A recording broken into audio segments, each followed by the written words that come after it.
नमस्कार मंडळी, तर आज आपल्या बोलका पोपटच्या बोलका कट्ट्यावर आपल्या सर्वांचं स्वागत आहे।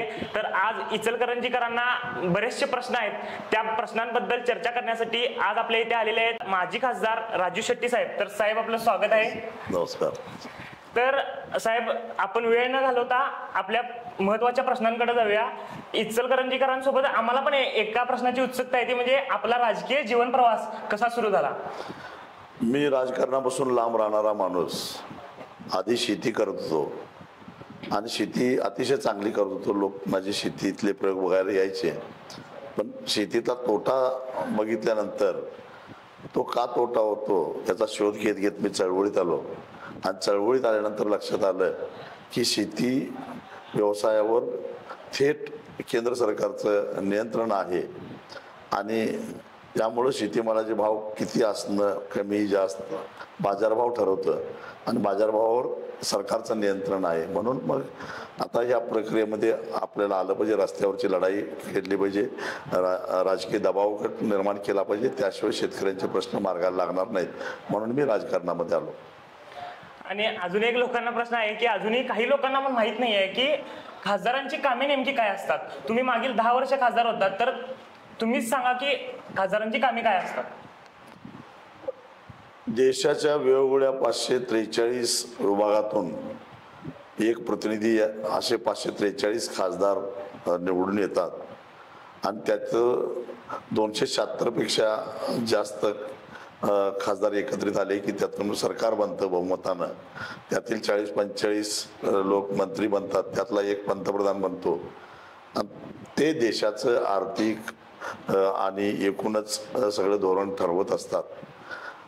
आपल्या जीवनावर प्रभाव टाकणारे बहुतेक सगळे निर्णय केंद्र सरकार घेत असतं। जर चांगला निर्णय झाला तर त्याचे फळं आपल्याला चांगली मिळतात, चुकीचा निर्णय झाला तर त्याचे फळं आपल्याला भोगावी लागतात। उदाहरणार्थ शिक्षण, आरोग्य, त्याचबरोबर महागाई, ह्या साऱ्या ज्या गोष्टी आहेत ह्या केंद्रीय पातळीवर याचे सगळे निर्णय होतात।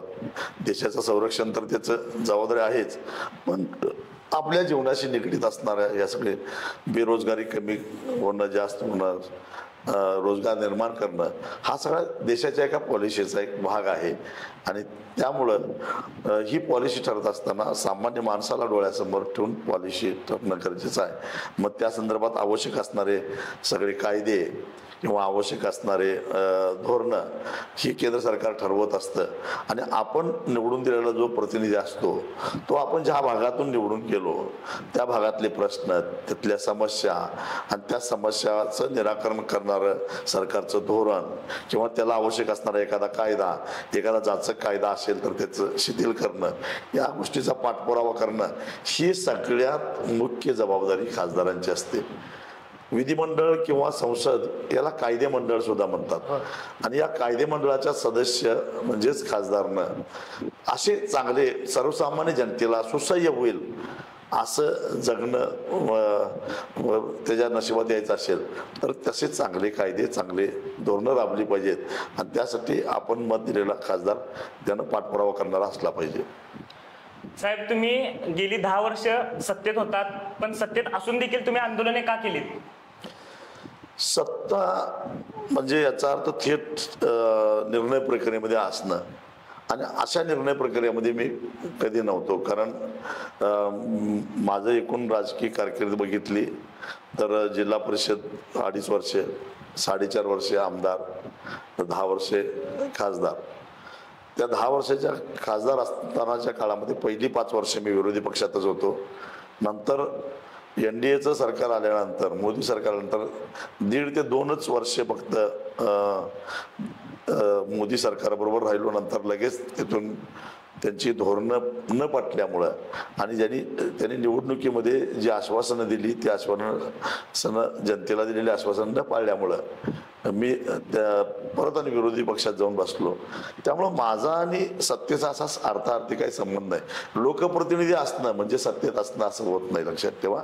लोकप्रतिनिधीने आपल्या मतदारसंघाची बाजू असणं, एखादं मंत्री असणं म्हणजे धोरण प्रक्रियेत थेट असणं किंवा एखाद्या कमिटीचा चेअरमन असणं म्हणजे दोन प्रकारे थेट असणं, ह्या गोष्टी मी कधी केलेल्या नाहीत. कारण आणि मला त्याचा कधी मोह झाला नाही. कारण मला ज्या विभागातून लोक निवडून देतात त्या लोकांचे प्रश्न आणि त्या प्रश्नाची सोडवणूक यात रस असल्यामुळे मी सत्तेत कधी रमलो नाही.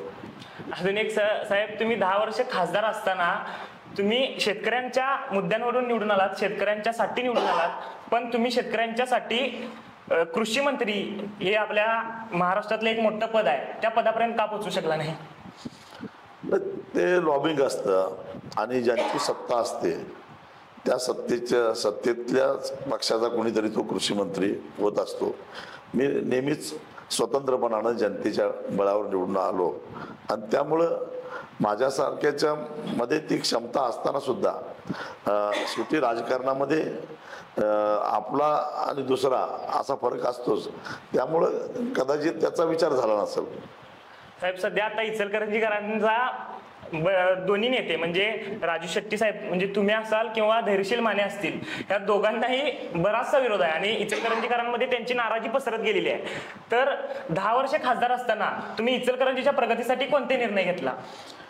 एक तर 10 वर्ष मी इचलकरंजीचा खासदार होतो, त्या काळामध्ये मी वस्त्रोद्योगासाठी जेवढे पैसे केंद्रातनं आणले तेवढे पैसे माझ्या आधीच्या खासदारांनी आणलेले नाहीत आणि नंतरही आणले नाहीत. टप योजनेतून मी 460 कोटी इचलकरंजीसाठी आणले. एकूण महाराष्ट्राला 1450 कोटी मिळाले होते, त्यातले 460 कोटी एकट्या इचलकरंजीसाठी आणण्यामध्ये मला यश मिळालं आणि त्यासाठी कुणाला एक दमडी सुद्धा खर्च करावा लागला नाही. थेट त्यांच्या अकाउंटला ते पैसे जमले. कारण इचलकरंजीमध्ये कमिशनचा धंदा फार चालतो, असले धंदे मी कधी केलेले नाही. मुद्दा नंबर 2, प्रणव मुखर्जी जेव्हा देशाचे अर्थमंत्री होते तेव्हा इथल्या इचलकरंजीच्या वस्त्रोद्योगाच्या सगळ्या समस्या मांडल्या आणि ते मांडल्यानंतर त्यांच्या लक्षात आलं की आता बदलत्या काळाप्रमाणे आता आपल्यालाही बदललं पाहिजे आणि म्हणून मग हे इथले जे यंत्रमाग आहेत त्यांच्या काही समस्या आहेत, कॉमन फॅसिलिटी असणं गरजेचं आहे किंवा त्याच्यामध्ये तांत्रिक बदलाव व्हायला पाहिजे आणि त्यासाठी त्यांनी टपची योजना आणली.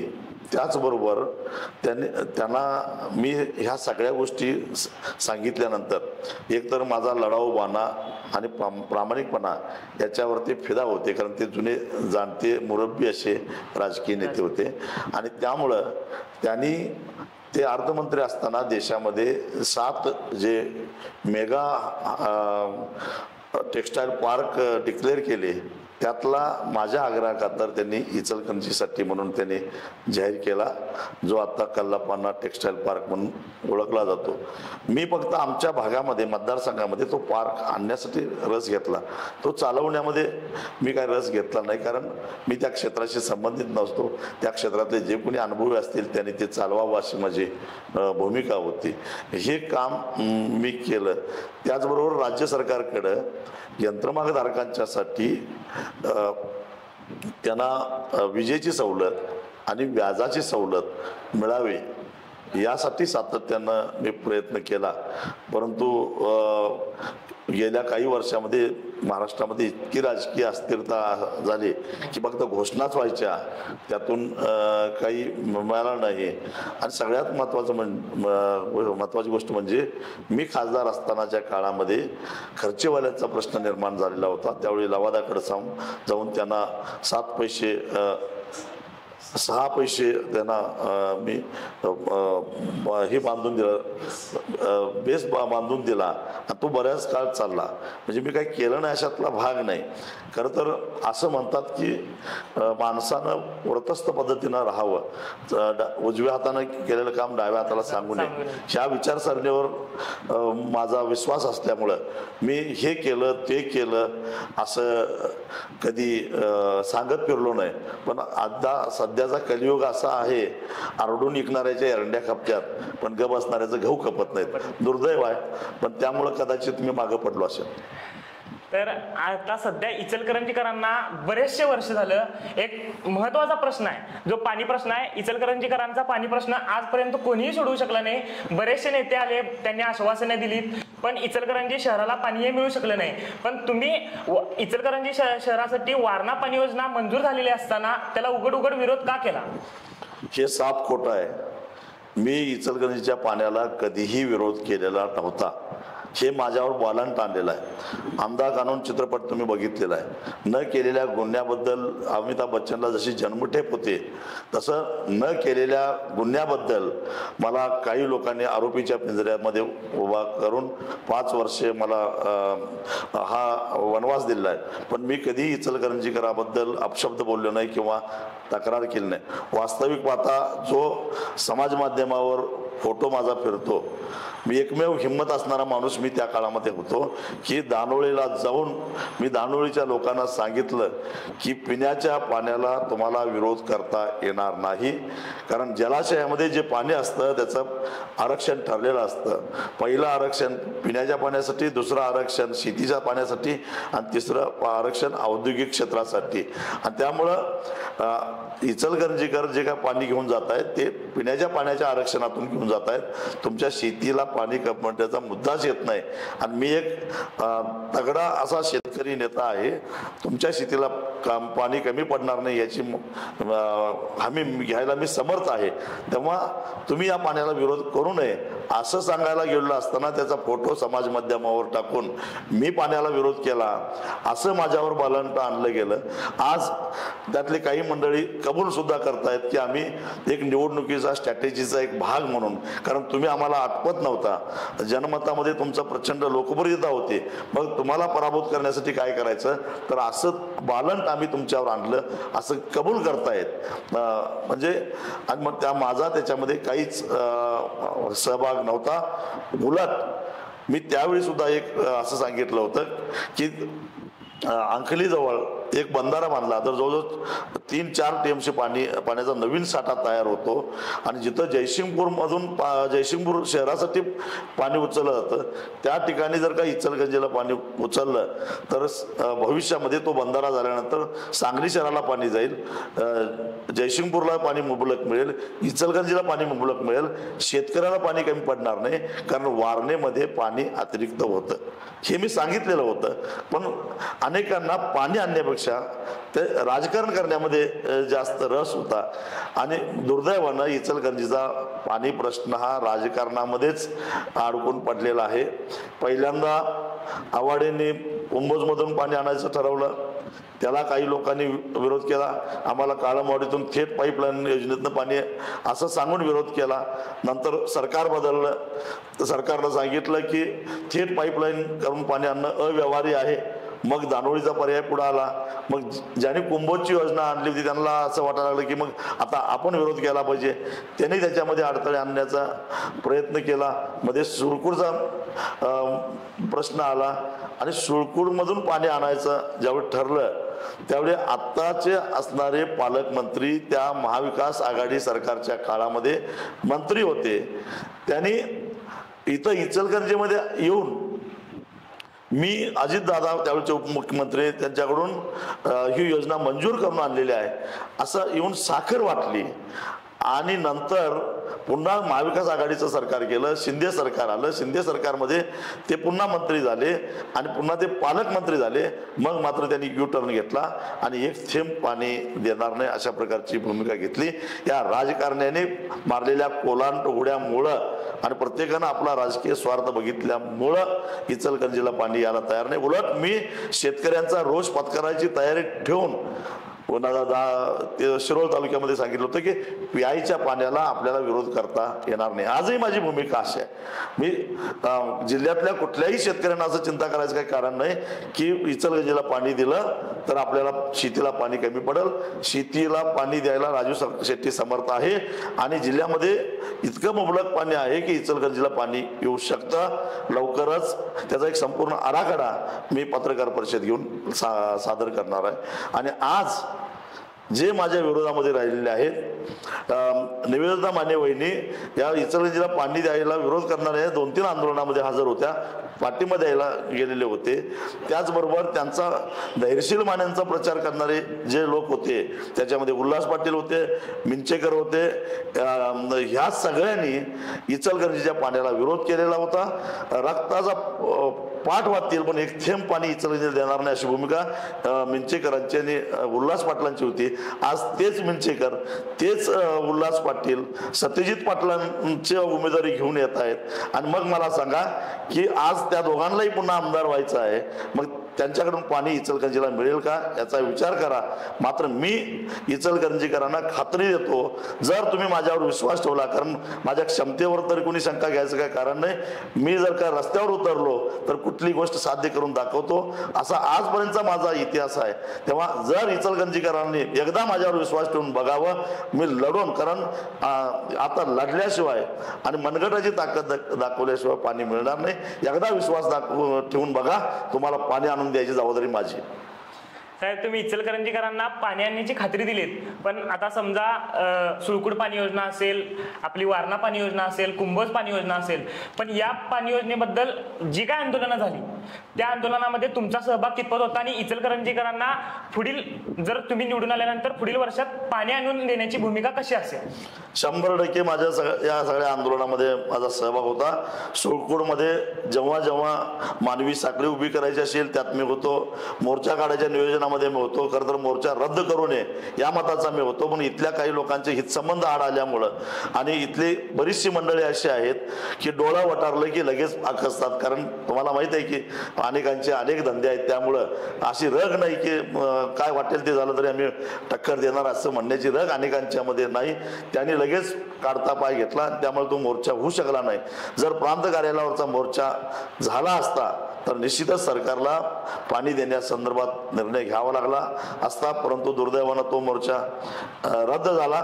त्याच्यानंतर जेव्हा स्थगितीचा मुद्दा आला तेव्हा जिल्हाधिकाऱ्यांच्याकडे जे सगळं सर्वपक्षीय शिष्टमंडळ गेलं होतं त्या शिष्टमंडळामध्ये सुद्धा मी होतो आणि त्यावेळी मी जिल्हाधिकाऱ्यांना एकच प्रश्न विचारला. त्यावेळी विद्यमान खासदार सुद्धा तिथं होते, पण त्यांची भूमिका एकदमच मिळमिळीत होती.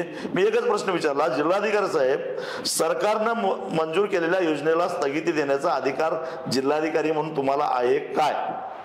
त्यावेळी जिल्हाधिकाऱ्यांनी सरळ सांगितलं की मला तो अधिकार नाही.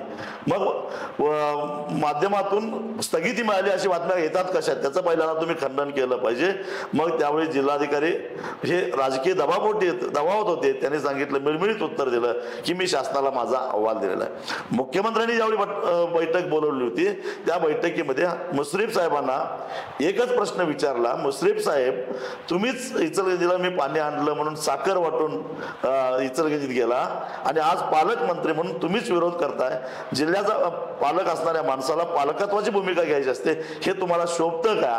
त्यावेळी सुद्धा मुश्रीफ निरुत्तर झाले. सगळे इचलकरंजी नेते होते, पण मुश्रीफ सारख्या नेत्याला थेट तोंडावर जाब विचारण्याची हिंमत कुणाच्या मध्ये नव्हती. पण ती माझ्यावर निश्चितच आहे, कारण माझ्या भावना प्रामाणिक आहेत. पण साहेब, जशी तुम्ही ऊस आंदोलनासाठी आग्रही आणि जोमानं जेवढी आंदोलनं केलात, तसं पाण्यासाठी आंदोलने का केलं नाहीत असं इचलकरंजीकरांना? मला शिक्षा देऊन 5 वर्षे घरात बसवलं, पाण्यासाठी मी जबाबदार आहे असं शिक्षा देऊन 5 वर्ष बसवलं. ते काय करतात हे बघत बसलो तो, परंतु मी विरोध केला नाही. आता मला एकदा संधी द्या, बघा पाणी आणतो का नाही, रस्त्यावर उतरून आणतो. आणि इचलकरंजींनी फक्त मी हाक दिल्यानंतर रस्त्यावर उतरायची तयारी ठेवावं, कसं पाणी येत नाही ते बघतो. साहेब, आता यंत्रमागाचा प्रश्न, इचलकरंजीकरांचं धडधडतं हृदय ज्याला म्हणतात ते यंत्रमाग आहे, आणि यंत्रमाग सध्या आता कुठेतरी विस्कळीत होत चालले, त्याची संख्या कमी होत चालली आहे. तर यंत्रमागासाठी तुम्ही पुढील वर्षात काय कराल आणि मागील 10 वर्षात तुम्ही काय केलं होतं? मी मगाशीच सांगितलं की टपमध्ये सगळ्यात जास्त पैसा मी इचलकरंजीसाठी आणला. त्याचबरोबर सगळ्यात महत्त्वाची गोष्ट म्हणजे पंचगंगा प्रदूषण, कारण त्या वस्त्रोद्योगामधनं का जाणारं पाणी नदीत मिसळल्यामुळं पाणी प्रदूषित व्हायला लागले. त्याच्यामुळं आरोग्याचा प्रश्न निर्माण व्हायला आहे. काविळीची 7-12 वर्षापूर्वी येऊन गेली, तेव्हा पंचगंगा प्रदूषणमुक्त व्हावे यासाठी प्रयत्न केले. कोल्हापूरला 18 कोटी आले त्या पाठपुराव्याचा एक भाग म्हणून, पण अजून इचलकरंजी किंवा परिसरामध्ये आलेले नाहीत. तर पंचगंगा प्रदूषणमुक्त होणं गरजेचं आहे. त्याचबरोबर मी मगाशी सांगितलं तसं, जर जगाच्या स्पर्धेमध्ये टिकायचं असेल तर आपल्याला वस्त्रोद्योगाला पायाभूत सुविधांची जोड द्यावी लागेल, अनेक सवलती द्याव्या लागतील. मी एकच मुद्दा त्यावेळी वस्त्रोद्योग मंत्री स्मृती इराणी होत्या, त्यांना समोर मांडला की बांगलादेशचा फायदा घेऊन चीन आपल्या देशामध्ये मुसंडी मारायला लागलेला आहे. कारण बांगलादेशचा आणि आपला मैत्री करार आहे, त्यामुळं बांगलादेशातून आलेलं कुठल्याही मालाला आपण आयात कर लावू शकत नाही किंवा तो थांबवू शकत नाही. आणि त्याचा फायदा घेऊन चीनसारखा देश आपलं कापड बांगलादेशमध्ये आणतात, तिथं तयार गारमेंट या ठिकाणी देशामध्ये पाठवतं, आणि त्यामुळे वस्त्रोद्योगाला मोठा फटका बसायला लागलेला आहे. आणि थोडंसं डोळा वाटारून केंद्र सरकारनं बांगलादेशला सांगणं गरजेचं आहे, परंतु दुर्दैवानं ते झालं नाही, त्याच्याकडं लक्ष दिलं नाही. त्याचा निश्चितच फटका वस्त्रोद्योगाला बसला. आता आपल्याला एक काम करावं लागेल, व्याजावर होणारा खर्च कमी करण्यासाठी जसं नाबार्ड किंवा NCDC शेती पूरक व्यवसायांना, प्रक्रिया उद्योगांना अत्यंत माफक 4 ते 5% व्याजदरानं कर्ज देतं, तसं वस्त्रोद्योगाला 4-5% व्याजदरानं कर्ज देण्याचं एक धोरण आणावं लागेल.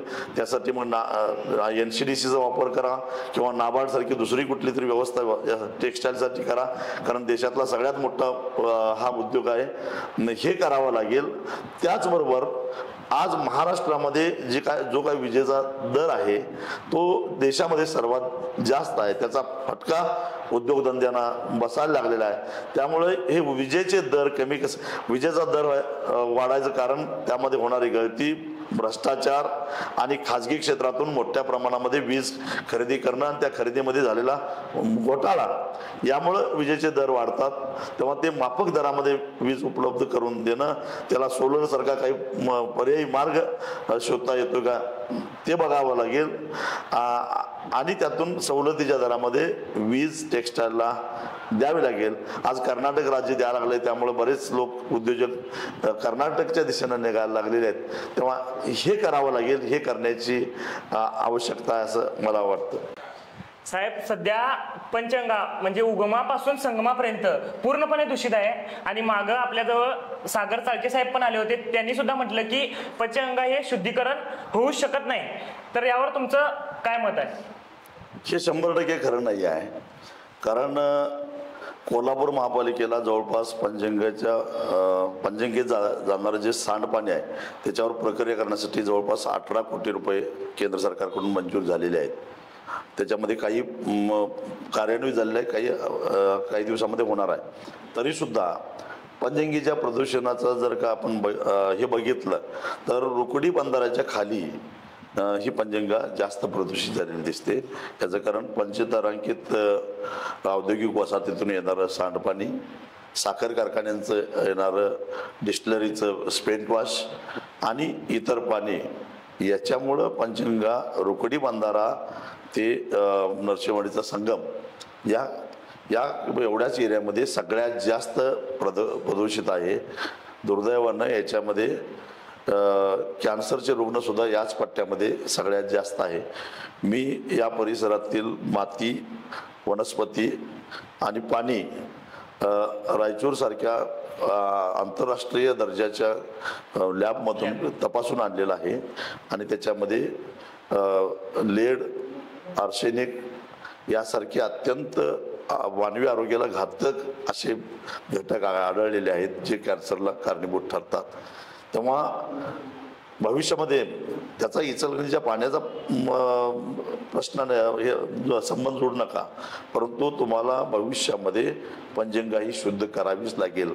शेवटी पाणी आपण दुसरीकडचं प्यालो तरी भाजीपाला इथलाच येतो, आणि शेवटी ते आपल्या पोटात जाणार जाणारच आहे. किंवा दूध इथलंच घेतो ते जनावरांच्या पोटातनं पुन्हा आपल्याकडे येणार, तेव्हा पंचगंगा प्रदूषण मुक्त करण्यासाठी दुसरा पर्याय आपल्याकडे नाही आहे.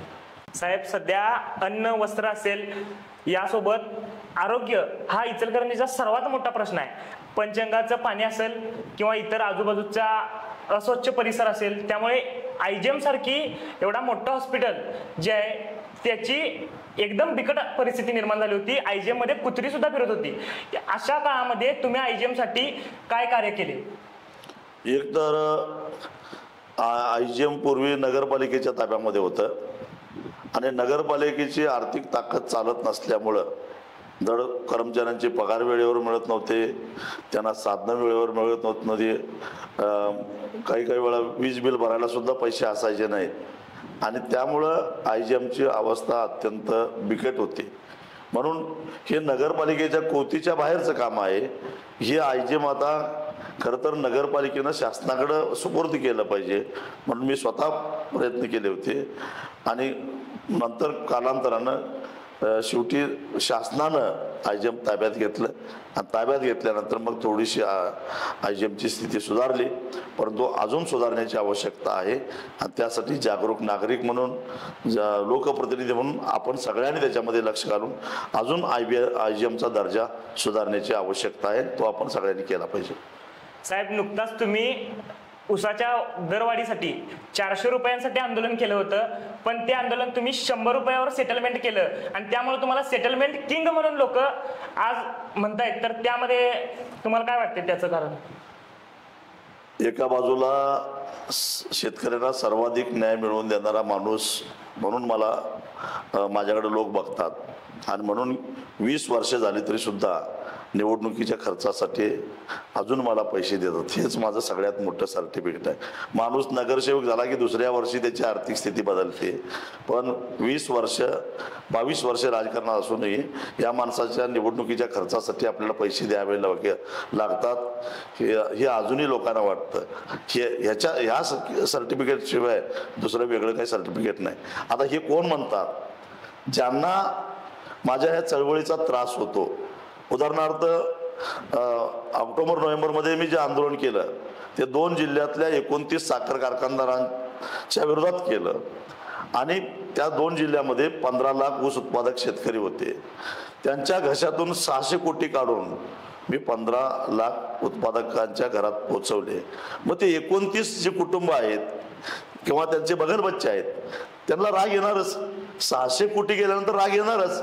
मग असे खोटे नोटे आरोप करणारच. हे 15 लाखापैकी कोण म्हणतं का? कोणीच म्हणत नाही. म्हणून घराघरामध्ये देवाऱ्यात अजूनही माझे फोटो आहे. त्याचं कारण ते आहे, हृदयात माझं स्थान आहे. त्यामुळं असं कोणी काही म्हटलं तरी काही आम्ही त्याच्याकडं लक्ष देत नाही. मी कसा आहे जनतेला माहीत आहे, कारण मी 20 वर्षापूर्वी माझ्या वर्गणी काढून निवडून देणाऱ्या मतदारांना एक शब्द दिला आहे. ज्या दिवशी जन्माला आलो त्या दिवशी हा स्वच्छ होता आणि ज्या दिवशी शेवटचा श्वास घेऊन डोळे मिटणार आहे त्या दिवशी सुद्धा हा हात स्वच्छ असणार आहे. हे वचन दिलेलं आहे, 20 वर्ष पाळलेलं आहे आणि त्यामुळे इतरांच्या सर्टिफिकेटची मला गरज नाही. 20 वर्षामध्ये माझ्या राजकीय कारकिर्दीमध्ये मी राजू शेट्टीकडनं एवढे पैसे दिले आणि मग काम करून घेतलं असं सांगणारा एक माणूस जर आला तर मी माझा शब्द मागे घ्यायला तयार आहे आणि माझं हे आव्हान माझ्या विरोधात निवडणूक लढवणाऱ्यांनी स्वीकारावं. साहेब, तुम्ही ऊस आंदोलन जितक्या ताकदीने केलं तसं दूध आंदोलन का केलं नाही? तुमची स्वतःची दूध संघटना आहे म्हणून तुम्ही केलं नाही का? असं काही नाही आहे. सगळ्यात जास्त वेळा दूध आंदोलन मीच केलेलं आहे. यशस्वी दूध आंदोलन मीच केलं आहे. मुंबईला जाणारा दुधाचा पुरवठा 3 वेळा तोडण्याचं काम मी केलेलं आहे आणि त्याच्यामध्ये यशस्वी झालं आहे. पहिल्या वेळी विलासराव देशमुख मुख्यमंत्री असताना मी मुंबईचं दूध तोडलं. 2 रुपयाची लिटरला दरवाढ मिळाली. त्याच्यानंतर दुसऱ्यांदा केलं त्यावेळी 5 रुपये मिळाले. पण 2015 साली देवेंद्र फडणवीस मुख्यमंत्री असताना आणि सरकारला 5 रुपये अनुदान दुधाला द्यावं लागलं 1 लिटरला. खरं तर त्यावेळी माझी दूध संस्था सुद्धा 8 दिवस बंद होती. जोपर्यंत निर्णय होत नाही तोपर्यंत. असं नाही, नुकसान प्रचंड झालं. परंतु एवढंच नव्हे तर लॉकडाऊनच्या काळामध्ये सगळ्या दूध संस्थांनी ते 14-15 रुपयापर्यंत दुधाचा खरेदीचा दर आणला होता. पण तोटा सहन करून 26-27 रुपयानं दुधाची खरेदी करून शेतकऱ्यांना न्याय मिळवून दिलेला होता. त्यामुळं आता शेवटचं आता जे 5 रुपये सरकारनं कबूल केले आहेत ते सुद्धा आम्ही दुधाचं आंदोलनाचा इशारा दिल्यानंतरच कबूल केले आहेत. म्हणजे सर्वाधिक वेळा आंदोलन मीच केली दुधाची आणि सर्वाधिक वेळा दुधाचा दर वाढवून देण्यामध्ये सुद्धा मला यश मिळालेलं आहे. पण साहेब, तुम्ही ज्या शेतकऱ्यांसाठी लढताय, ज्यांच्यासाठी दुधाचं आंदोलन करताय, पण तेच दूध तुम्ही रस्त्यावर टाकून देण्याचं काम केलं, याबद्दल तुमचं काय मत आहे? जेव्हा दूध पाण्यापेक्षा स्वस्तामध्ये विकलं जातं त्यावेळी ते पाण्यापेक्षा स्वस्त आहे, पाणी रस्त्यावर ओतलं जातं, तसंच होतं. म्हणजे त्यातून एक संदेश हा द्यायचा असतो की पाण्यापेक्षाही आम्ही दूध स्वस्त द्यायला लागलोय. अरे ह्याला अमृत म्हटलं जातं, पूर्णान्न म्हटलं जातं. आणि ते पूर्णान्न तुम्ही पाण्यापेक्षा स्वस्तामध्ये घेताय. जरा तरी आमच्या परिस्थितीचा विचार करा. शेणामुतामध्ये हात घालून दूध तयार करणाऱ्या त्या माय मावल्यांचा विचार करा. हे जगाच्या सरकारच्या लक्षात आणून देण्यासाठी कार्यकर्त्यांच्याकडून संतापाच्या भरात असं झालं तर ती गोष्ट क्षम्य आहे. पण त्याच काळात आम्ही गोरगरिबांना सुद्धा दूध मोठ्या प्रमाणामध्ये वाटलंय. त्याचे व्हिज्युअल्स पाहिजे तर तुम्हाला मी दाखवायला तयार आहे. साहेब, ऊसाबरोबरच आता सध्या शेतीमध्ये कापूस असेल, सोयाबीन असेल, कांदा असेल, याच्याबद्दल तुम्ही का आंदोलन केलं नाही? सगळ्यात जास्त आंदोलनं मीच केलेली आहेत. आणि एक लक्षात घ्या, एकूण 24 पिकांना सरकार हमीभाव जाहीर करतं. त्यातल्या एकमेव ऊस पीक असं आहे की त्याला गॅरंटेड कायदेशीररित्या हमीभाव मिळतो. उरलेल्या 23 पिकांना सुद्धा तशाच प्रकारचा गॅरंटेड आणि कायदेशीर हमीभाव मिळावा म्हणून जसं असंघटित मजुरांना किमान वेतन कायद्याचं संरक्षण आहे तसं किमान हमीभाव कायदा व्हावा यासाठी मी एक खाजगी विधेयक लोकसभेमध्ये 2018 साली मांडलंय. आणि ते चर्चेत 21 पक्षांचा त्याला मी पाठिंबाही घेतलेला होता. चर्चेला येण्यापूर्वीच माझी मुदत संपली. पुन्हा ज्यावेळी जाईल त्यावेळी ते विधेयक मंजूर करून कापूस, सोयाबीन, उडीद, तूर, मूग, हळद, दूध या सगळ्यांना हमीभाव सरकार जाहीर करेल. आणि त्या हमीभावापेक्षा कमी किमतीमध्ये जो कोणी खरेदी करेल तो तुरुंगात जाईल असा तो कायदा असेल. आणि तो कायदा मंजूर करून घेणं हेच माझं टार्गेट आहे. त्यासाठीच मी तिसऱ्यांदा लोकसभेची निवडणूक लढवतोय. साहेब, तुम्ही लोकसभेची आता तुम्ही सांगितले की तिसऱ्यांदा तुम्ही लोकसभेची निवडणूक लढवताय, पण लोकसभेमध्ये अखंड महाराष्ट्रभर स्वाभिमानी शेतकरी संघटना असताना दुसरा उमेदवार देऊ का वाटला नाही तुम्हाला? याचं कारण निवडणुकीला प्रचंड पैसा लागतो. मला लोक वर्गणी देतात पण कार्यकर्त्यांना मिळेलच याची गॅरंटी नाही. तरी सुद्धा 7 जागा आम्ही निश्चित केलेल्या आहेत आणि त्या ठिकाणी कार्यकर्त्यांच्यावर निर्णय सोपवला आहे. तुम्हाला थोडीशी मदत, कारण आम्हाला काही इलेक्ट्रॉल बॉन्ड कोण देणार नाही, कुठल्या कंपन्या काही देणग्या देणार नाहीत. मग निवडणुकीसाठी लागणारा पैसा जर असेल तर लढवा. मी त्यांना स्वातंत्र्य दिलेलं आहे. कारण एक निवडणूक लढवली आणि घरातलं पैसे खर्च केले तर तो कार्यकर्ता कायम घरात बसतो. मला कार्यकर्ते गमवायचे नाहीत, जपायचे आहेत, म्हणून त्यांच्यावर मी तो निर्णय सोपवलेला आहे. दुसरी गोष्ट, निवडून येण्याची शक्यता नसताना निवडणूक लढवणं म्हणजे कुणाला तरी त्याचा फायदा होतो हे सुद्धा मला करायचं नाही. म्हणून जिथं क्षमता आहे, जिथं ताकद आहे, जिथं निवडून येण्याची शक्यता आहे तिथंच आम्ही निवडणुका लढवण्याचा प्रयत्न करतोय. आम्हाला कोणाची बी टीम व्हायचं नाही. साहेब, तुम्ही सांगताय की कार्यकर्त्यांना जपायचं आहे, पण तुपकर साहेबांसारखे मोठे नेते तुम्हाला सोडून जाण्यामागचं नेमकं कारण काय आहे? अहो, चळवळीमध्ये असंच होत असतं. स्वातंत्र्याच्या चळवळीमध्ये सुद्धा अनेक लोक सोडून गेले. संयुक्त महाराष्ट्राच्या चळवळीमध्ये सुद्धा अनेक लोक सोडून गेले. अनेक कामगार चळवळीमध्ये हाच अनुभव आलेला आहे. शरद जोशींचे अनेक अनुयायी सोडून गेले. कारण जन आंदोलन जे असतात, लोक चळवळी ज्या असतात, त्या चळवळीला सुरुवातीच्या काळामध्ये भावनेच्या भरात किंवा लोक एका विचाराचा पगडा घेऊन येतात. कालांतरानं थोडंसं त्यांना एकूण आर्थिक चणचण भासायला लागते किंवा यातून मला काय साध्य होणार असा विचार यायला लागतो. त्यामुळे प्रत्येकजण आपापला मार्ग धरायला लागतो. दोष त्यांचा नाही आहे. ह्या सिस्टीमचा आहे, परंतु तरीसुद्धा ज्यांची निष्ठा आहे विचारावर ते मात्र बिचारे काम करत असतात. चळवळीमध्ये जसं लोक सोडून जातात तसं नवनवीन लोकसुद्धा येत असतात. शरद जोशी होते, त्याच्यानंतर मी आलो, माझ्यानंतर आणि कोणीतरी शेतकरी नेता तयार होईल, त्याच्यानंतर अजून कोणीतरी तयार होईल. हा प्रवाह थांबणार नाही, नाहीतर मग महात्मा गांधीजींच्या नंतर चळवळ थांबली असते, असं कधी होत नाही. मग तुमच्यानंतर तुमचा नेता, तुमचा खासदार म्हणून कोणाला तुम्ही सांगू शकताय? एक कोणी ताकदीचा शेतकरी चळवळीमध्ये यायचा असेल तर शेतकऱ्यामध्ये स्थान असणारा कुणी तयार होऊ शकेल, आणि तो लवकरात लवकर तयार झाला तर बरं होईल. कारण मलाही आता 30 वर्ष झाली, शेवटी मी हाडामासाचा एक माणूस आहे, मलाही दमल्यासारखं वाटणं साहजिकच आहे. साहेब, आता लोकसभेची धामधुमी जोरात सुरू आहे आणि सगळीकडे प्रचाराची पण सर्वांचा प्रचार सुरूच आहे. पण याच प्रचारामध्ये धैर्यशील मानेंनी मागच्या वक्तव्यामध्ये सांगितलं होतं की माझा प्रतिस्पर्धी हे सत्यजित पाटील हवा आहे. तर तुम्ही तुमचा खराच प्रतिस्पर्धी कोणाला मानता? जनता माझ्याबरोबर असल्यामुळं कुठल्याही प्रतिस्पर्ध्याची मी काही चिंता करत नाही. त्यांना 7 मेला मतदान झाल्यानंतर आणि 4 जूनला निकाल लागल्यानंतर कळेल. आज जनता माझ्याकडे पैसे घेऊन मागे लागलेली आहे की बाबा पैसे घे, निवडणूक लढव. याचं कारण निवडणुका आल्या आणि मी जनतेला तोंड दाखवलं असं होत नाही. मी सतत जनतेत असतो, दिवसभर रात असतो. माझ्या खिशातले दोन्ही फोन 24 तास चालू असतात, रात्री मध्यरात्री सुद्धा चालू असतात. ट्रायल घ्यायची असेल तर लोकांच्या माहितीसाठी माझे मोबाईल नंबर टाका आणि रात्री 2-2:30 वाजता रिंग करून बघा माझा फोन चालू असतो का नाही. त्यामुळं थेट कुणाच्याही मध्यस्थीशिवाय लोकांना उपलब्ध असणारा माणूस, थेट लोकांशी संपर्क साधणारा माणूस, अशी माझी ख्याती असल्यामुळं आणि 24 तास शुद्धीत असणारा मी माणूस आहे. त्यामुळं मला कोणाला काही घाबरायची काही गरज नाही. साहेब, सध्याचे इथले स्टँडिंग खासदार जे महायुतीसोबत सध्या आहेत, धैर्यशील माने, यांच्याबद्दल तुमचं काय मत आहे? नुसतं भाषण करून एक वेळ माणसं फसतात, अनेक वेळा फसत नाहीत. भाषणावरच जर का लोकनेता होता आला असतं तर अनेक नामवंत वक्ते महाराष्ट्रामध्ये आहेत, ते कदाचित महाराष्ट्राचे मुख्यमंत्री झाले असते. पण तसं नसतं. यशस्वी होण्यासाठी वक्तृत्व हा एक पार्ट असतो, सर्वस्व नसतं. सगळ्यात महत्त्वाचे विचार असावे लागतात, नियत साफ असावी लागते, कष्ट करण्याची तयारी असते, लोकांशी बांधिलकी ठेवावी लागते, निष्ठा ठेवावी लागते. मी आज अभिमानानं सांगतो की गेली 20 वर्ष मी चळवळीशी एकनिष्ठ आहे. मी कधी ज्या चळवळीशी बांधलं गेलो त्याला कधी अंतर दिलं नाही. आणि आज माझा स्वतःचा स्वार्थ साधण्याची संधी आली, त्याही वेळा मी स्वार्थाच्या पेक्षा माझ्या चळवळीला महत्त्व दिलं. याला म्हणतात निष्ठा. आणि असं निष्ठेनं राहणारे किती आहेत बघा. काल कुठल्या पक्षात होते, आज कुठं आहेत, उद्या कुठं जाणार आहेत. कालची त्यांची विचारधारा बघा, आजची विचारधारा बघा.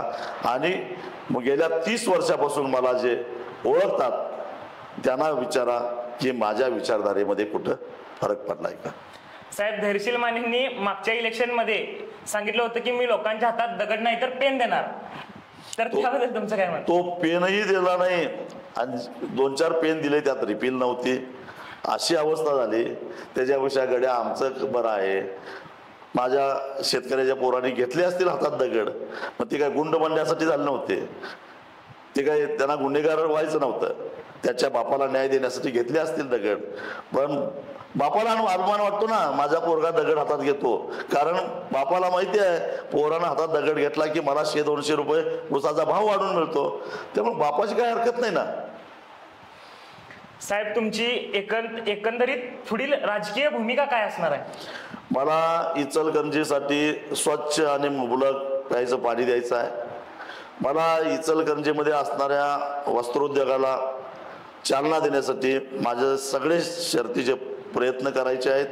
त्याचबरोबर इचलकरंजीबरोबर वस्त्रोद्योगाबरोबर इंजिनिअरिंग व्यवसाय सुद्धा मोठ्या प्रमाणामध्ये आहेत. छोटे लघुउद्योग जे काय बरेचसे स्पेअर पार्ट तयार करून एक्सपोर्ट करणारे सुद्धा अनेक जण आहेत. 5 फाउंडेशन सारखे लोक आहेत, त्यांच्या खाली काम करणारे 5 ग्रुप, कुलकर्णींचा ग्रुप जो आहे त्यांच्यासारखे लोक आहेत. त्यांच्यासाठी काही काम करायचं आहे. पंचगंगा प्रदूषणमुक्त करायचं आहे. आणि सगळ्यात महत्त्वाची गोष्ट म्हणजे मला इचलकरंजी गुन्हेगारी मुक्त करायचं आहे. आज इचलकरंजीमध्ये मोकळेपणानं काम करणं व्यापाऱ्यांना उद्योजकांना अवघड होतं. कुणी येतं दमदाटी करतं काही करतं. काळ्या पैशाचा सुळसुळाट आहे. त्याचबरोबर खाजगी सावकारीनं उच्छाद मांडलेला आहे आणि ब्लॅकमेलिंग करणं असे उद्योग चालू आहेत. त्याला पोलिसांनी आळा घालावा आणि यांच्या मुसक्या आवळाव्यात यासाठी मी स्वतः रस्त्यावर उतरून प्रयत्न करणार आहे. साहेब त्याचबरोबर मला इचलकरंजीमध्ये जातीय सलोखा सुद्धा आणायचा आहे. कारण हा देश 18 पगड जातीचा आहे. हा देश संविधानानं बांधलेला आहे. काही लोकांची भाषा संविधान बदलण्याची आहे हे योग्य नाही आहे. आणि म्हणून मी इचलकरंजीकरांना आणि समस्त आंबेडकरी चळवळीतल्या लोकांना आश्वासित करू इच्छितो, संविधानाचा बचाव करणं ही एकटा तुमची जबाबदारी नाही, एक नागरिक म्हणून आपल्या सगळ्यांची जबाबदारी आहे. कारण याच संविधानानं आपल्याला विचार स्वातंत्र्य, व्यक्ती स्वातंत्र्य, भाषण स्वातंत्र्य, लेखन स्वातंत्र्य आणि आचार विचार स्वातंत्र्य दिलेलं आहे, धार्मिक स्वातंत्र्य दिलेलं आहे. हे संविधान बदलून चालणार नाही. यासाठी आपल्याला वाटेल तो त्याग करण्याची तयारी ठेवली पाहिजे. साहेब सध्या तरुण नागरिक असतील, वडीलधारी व्यक्ती असतील, यांसोबतच विद्यार्थी, ही विद्यार्थ्यांसाठी तुम्ही काय कराल? विद्यार्थ्यांच्यासाठी आमच्या विद्यार्थी परिषदेनं अनेक आंदोलन केलेत, अनेक चळवळी केल्या आहेत. त्यातून त्यांना न्याय मिळवून दिलेला आहे. आता विद्यार्थी परिषदेच्या माध्यमातून देशभरामध्ये मला एक मोहीम घ्यायची आहे. ती म्हणजे विद्यार्थ्यांना शैक्षणिक जे कर्ज आहे ते कर्ज विनातारण मिळालं पाहिजे. मागेल त्या विद्यार्थ्याला कर्ज मिळालं पाहिजे. आज जर आकडेवारी बघितली तर देशामध्ये एकूण 78,000 कोटी कर्ज विद्यार्थ्यांना शैक्षणिक कर्ज म्हणून दिलेलं आहे. त्यातलं फक्त केवळ 11,000 कोटी थकीत आहे, बुडलेलं नाही, थकीत आहे. पण तरी सुद्धा विद्यार्थ्यांना कर्ज नाकारलं जातंय. एकट्या विजय मल्ल्यानं 10,000 कोटी रुपये बुडवून देश सोडून पळून गेला. त्याचं आपण काय केलं? कारखानदारांना, साखर कारखानदारांना कर्ज देण्यासाठी सरकार हमी घेतं. मग विद्यार्थ्यांना कर्ज देण्यासाठी सरकार त्या कर्जाची हमी का घेत नाही? कारण विद्यार्थी कर्ज घेऊन शिकतात म्हणजे राष्ट्र उभारणीचं काम करतात. ही चळवळ मला भविष्यामध्ये उभी करायची आहे. साहेब मागच्या इलेक्शनमध्ये इचलकरंजीमधून धैर्यशील मानेंना 75,000चं लीड मिळालं. यामागं सर्वात मोठं कारण काय असतंय ते तुम्हाला वाटतं? एक कट कारस्थान रचलं गेलं आणि इचलकरंजीला पाणी द्यायला विरोध करणारा खलनायक म्हणून मला समोर आणलं गेलं. दुर्दैवानं मला माझी बाजू मांडता आली नाही आणि त्यामुळं इचलकरंजीकरांचा सुद्धा माझ्याबद्दल गैरसमज झाला. त्यातून मला शिक्षा मिळाली. मगाशीच मी सांगितलं तसं अंधा कानूनमध्ये न केलेल्या गुन्ह्याबद्दल अमिताभ बच्चनला जन्मठेप झाली. तसंच पाण्यासाठी न केलेल्या गुन्ह्याबद्दल मला 5 वर्षाची शिक्षा मिळाली. पण तरी सुद्धा मी आदळआपट केली नाही, कुठल्या इचलकरंजीकरांना दोष दिला नाही. मी अंतर्मुख झालो आणि सगळ्या गोष्टीचा विचार केला आणि पुन्हा नव्या तयारीने आलेलो आहे. आणि आता इचलकरंजीकरांसमोर येत असताना मी तुम्हाला एक शब्द घेऊन आलेलो आहे की एकदा माझ्यावर विश्वास ठेवून बघा, तुमच्या विश्वासाला तडा जाऊन देणार नाही आणि लढून वेळ प्रसंगी रक्त सांडून तुम्हाला पाणी आणून द्यायला तयार आहे. फक्त एकदा माझ्यावर विश्वास ठेवून बघा. साहेब तुम्ही 2019 साली म्हटलं होतं की इचलकरंजीकरांच्या मताची आम्हाला गरज नाही आहे, पण आता परत तुम्ही इचलकरंजीकरांकडे मत मागायला काय येत आहे असं इचलकरंजीकरांचा प्रश्न आहे? मी असं अजिबात म्हटलेलं नाही. एकदम असं म्हणायचं कारणच काय? उलट इचलकरंजीकरांना प्यायला पाणी द्यायला पाहिजे अशी भूमिका माझी होती. मी दानोळीला जाऊन तसंच सांगितलेलं होतं. ती हिंमत फक्त आणि फक्त मी एकट्याने दाखवली. ती बाकीच्यांची हिंमत नव्हती दानोळीला जायची. आणि मी तुम्हाला आज इचलकरंजीकरांना सुद्धा सांगू इच्छितो की ज्या माणसाबद्दल इचलकरंजीकरातल्या काही लोकांना आकर्षण वाटायला लागलंय, सत्यजित पाटील हा माणूस, उल्हास पाटील आणि मिंचेकर यांना घेऊन तुमच्याकडे मत मागायला यायला लागलाय आणि तो पाणी देतो म्हणायला लागलाय. याच दोघांनी गेल्या वेळी रक्त सांडूपर्यंत एक थेंब पाणी इचलकरंजीला देणार नाही असं सांगितलं होतं.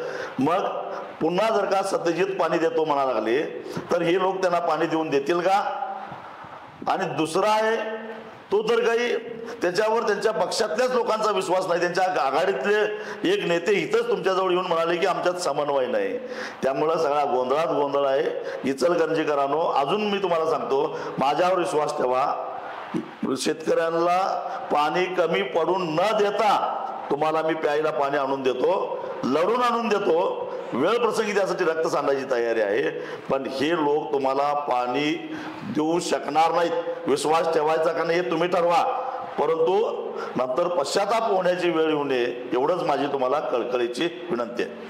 साहेब, तुम्हाला सर्व पक्षांकडून भल्या मोठ्या ऑफर असताना तुम्ही स्वाभिमानी शेतकरी संघटनेकडूनच लढण्याचा का निर्णय घेतला? कारण राजकारण हा माझा काही धंदा नाही आहे, ते काय माझं पोट भरण्याचं साधन नाही आहे. मी ज्या चळवळीमध्ये काम करतो, ज्या सामान्य लोकांच्या मध्ये काम करतो, त्यांचे प्रश्न मार्गी लावणं आणि त्यांना जगणं सुसह्य व्हावं अशा प्रकारची केंद्र आणि राज्य सरकारची धोरणं व्हावीत किंवा कायदे व्हावेत यासाठी प्रयत्न करणं हे माझं काम आहे. त्यामुळं मला कुठल्याही पक्षाच्या बंधनात पडायचं नाही, मला व्यावसायिक राजकारण करायचं नाही, मला पैसे कमावण्यासाठी राजकारण करायचं नाही, निवडून यायचं नाही. मला लोकांना न्याय मिळवून देण्यासाठी लोकप्रतिनिधी व्हायचा आहे. आणि म्हणून मला या कशाचाही मोह पडत नाही. नाहीतर मी कधीच लाल दिव्यात फिरलो असतो, परंतु तो माझा पिंड नाही, स्वभाव नाही आणि ते मी करणार नाही. धन्यवाद साहेब, तुम्ही आमच्या इथे वेळात वेळ काढून आलात आणि आमच्या प्रमुख प्रश्नांवर चर्चा केलीत आणि त्यांचं योग्य पद्धतीने उत्तरं दिलीत. त्याबद्दल धन्यवाद आणि तुमच्या भावी वाटचालीसाठी तुम्हाला खूप खूप शुभेच्छा. नमस्कार.